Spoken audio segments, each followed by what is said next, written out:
El pozo de las ranas. En una granja, situada en las afueras de un pequeño pueblo, había un pozo de agua de los de polea y cubo. En el fondo del pozo vivía un grupo de ranas.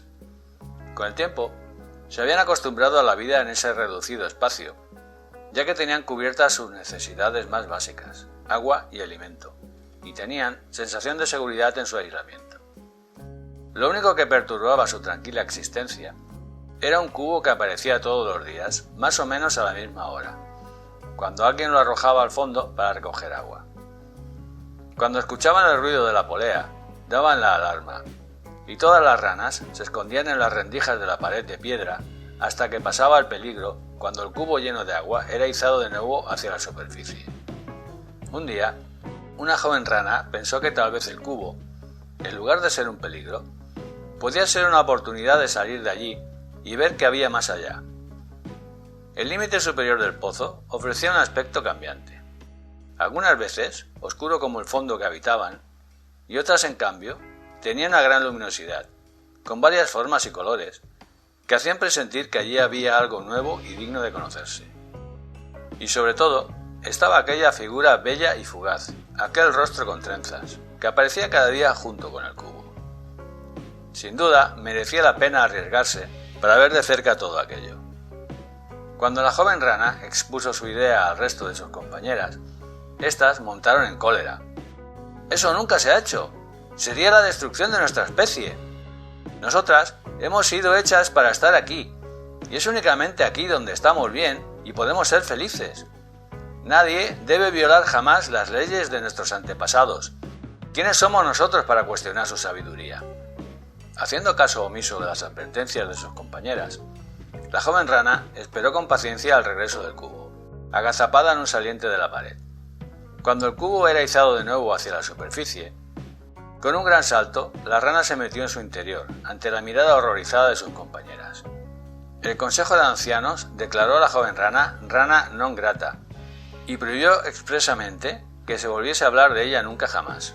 Era imprescindible salvaguardar la seguridad del grupo. Pasó el tiempo sin que nadie hablase de ella, aunque en el fondo nadie podía olvidarla. Un día, se escuchó un croar familiar en la boca del pozo. Las ranas más atrevidas y curiosas se agruparon en el fondo, con la mirada fija en la superficie. Allí, vieron a contraluz la silueta de su antigua compañera. A su lado, apareció la silueta de otra rana y 7 renacuajos. Nadie se atrevió a pronunciar una palabra. Por fin, la rana insurrecta se decidió a hablar. «Este lugar es maravilloso. Hay muchísima agua, que a diferencia de la del fondo del pozo, está en constante movimiento. Hay unas fibras verdes que brotan del suelo, entre las cuales hay una gran variedad de insectos y gusanos muy sabrosos. También hay una gran cantidad de ranas de diferentes especies, todas muy simpáticas y amables. Yo he encontrado una pareja con la que he tenido 7 hijos.